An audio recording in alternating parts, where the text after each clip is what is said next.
فخذ أهبة في الزاد فالموت كائن فما منه من منجى ولا عنه عنددي فما داركم هذه بدار إقامة ولكنها دار ابتلاء وتزود أما جاءكم من ربكم وتزودوا فما عذر من وافاه غير مزود. سلفك رضوان الله عليهم حصوص تجيرد وكبطني سعيد بن جبير وتابع الجليل وحلا بس ورينه لو فارق ذكر الموت قلبي خشيت أن يفسد علي قلبي.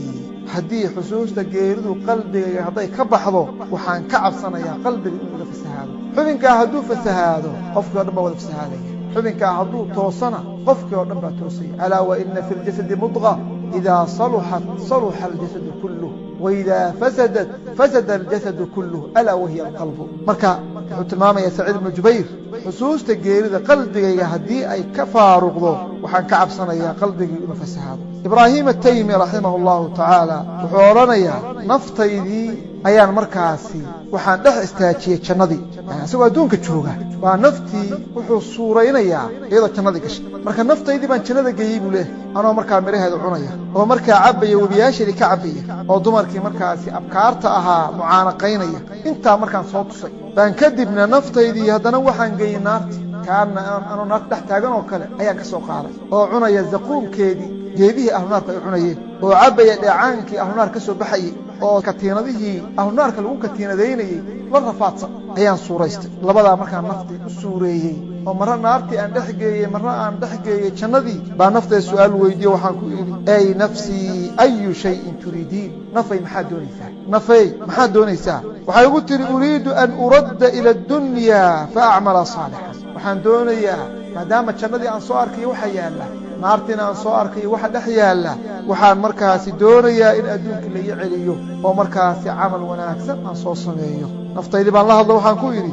fa anti fi lumniyati facmalii. waxaad ku sugan tahay waxaa weeyaan wixii aad doonaysay oo adduunka in lagu celiyo waad joogtaa. haddaba maanta waad joogtaaye maanta ka faa'iidayso intaan lagu qaadin oo meesha aad soo aragtay aan lagu geynin yani waxaa weeyaan ka faa'iidayso. ibnuljawsi raximah allahu tacaala wuxuu odhanayaa alwaajibu cala alcaaqili akhdu alcuddati liraxiili. waajibka saaran qofka caqliga le waxaa weeye inuu markaa u diyaar garoobo safarka markaa u gelayo. fa innahu laa yaclam mataa yufaaji'uhu amru rabbih. maxaa yeelay ma ogaa goormuu amarka ilaahay ku soo kedinayaa ma ogaa. walaa yadrii mataa yustadcaa.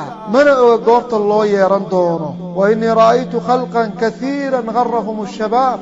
waxaan arkay dad fara badan oo ku kadsoobay dhallinyarnimadii oo markaasi ilaaway dadkii ayaga la midkahay oo la qaatay oo adduunyada dhaafay. marka wuxuu sheekhu odhanayaa qofka caaqilka waxaa weeye waa midka siiya kulla laxdatin xaqahaa min alwaajibi calayh. laxdo kasta iyo elbiriqsi kasta waa midka xaqii ay lahayd siiya oo waajibka saarnaa markaa guta. asagoo hadalka sii wata wuxuu odhanayaa hadduu ogaado qof in markaasi geeridu ay kala jarayso asaga iyo camalkiisa waxaa la doonayaa inta uu nool yahay inuu diyaarsado wax aakhare wax u tara. markuu adduunyada ka tago wax u taraa inuu sii diyaarsado. fain kaana lahu shayun min addunya waqafa waqfan. hadduu xoolo adduunye leeyahay waa inuu waqaf samaystaa.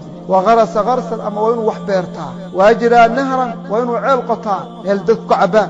wayascaa fii taxsiili duriyatin tadkuru allaha bacdah. waa inuu ku dadaalaa inuu helo carruur ilaahay xusta markuu dhinto kadib oo markaa uu sidaa ajar ku helo. aw yusanifa kitaaba min alcilmi. inuu kitaab qoro. faina tasniifa alcaalimi waladuhu lmukhallad. maxaa yeelay ninka caalimka kitaabka uu qorayo waa walad asaguu dhalay oo kale oo markaa waaray oo kale weeyaan. marka ibnuljawsi raximah allahu tacaala wuxuu ah imaam waacid ah. marka wuxuu tilmaamayaa qofku intuu adduunka joogo inuu hamigiisa noqdo markuu adduunyada ka tago wixii wax u tari lahaa inuu sii diyaarsado. marka arrinkaas waa ku badnaa salafku oo waxay u ahayd caado iyo da'bi bay u ahayd. bakar ibnu cabdillaahi almusani wuxuu odhanayaa idaa aradta an tanfacaka salaatu faqul lacallii laa usallii hayrahaa. haddii aad doonaysa salaaddu inay wax kuu tarto waxaad tidhaahdaa waxaa dhici karta inaanan mar dambe tukan. faqul lacallii laa usallii hayrahaa. inaanan tukan yacni inay tahay salaaddii iigu dambaysay saa nafta ugu sheekeen. lacallii laa usallii hayrahaa yacni salaadan tii kuugu dambaysay markay tahay waxaa weeyaan khushuucdeeda iyo aadaabteeda iyo arkaanteeda qofku waa ilaalinaya qof. ibraahim ibnu nashiid sheekha la yidhaahdo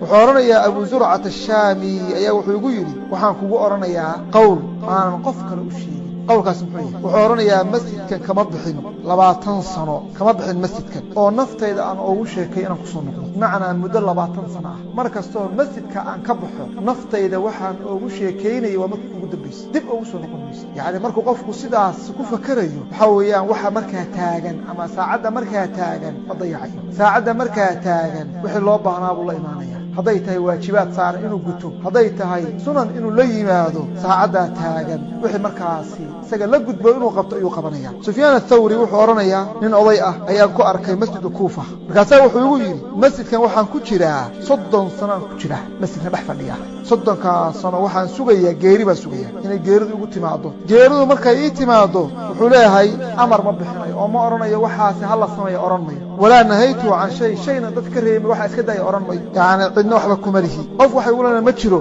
geeri baan sugayaa waxaan sugayaa amarka ilaahay ala cibaadati wa taa'a wa 30 sano ayuu ninkaas wuxuu dhex fadhiyaa masjid Kuufa wuxuuna sugayaa maanta masagalabta masaawa keebay geeridu ku imaanaysaa qofka marka sida u fakaraya waxa weeyaan xumaan dhan waa iska ilaalinaya wanaag oo dhanna waa ku dadaalaya qofkaas waayo wuxuu aaminsan yahay inaan markaa waqti uga dambeyn buu aaminsan yahay qofkana waxa ku rida waxa weeyaan xumaanta iyo macaasida inuu yaani markaa rajaynayo inuu waqti dheer sii noolaan doono oo wax badan oo hadda uu xumaynayo inuu sixi doono ayaa qalbiga ugu jira qof kasta hadduu og yahay inay tahay saacadii ugu dambeysay iyo daqiiqadii ugu dambeysay waxba dib dhigan ma ibn Abdul Qawi sheekh la yiraahdo wuxuu oranayaa faqud uhbatan fi az-zad fal-maut ka'inun fama minhu min manja wala anhu عنددي فما داركم هذه بدار إقامة ولكنها دار ابتلاء وتزود أما جاءكم من ربكم وتزودوا فما عذر من وافاه غير مزود وحوله وردي أرقلوغاقي يا صحيح هذه قاضي قيردوا ولا مارمان عدك بدباديسا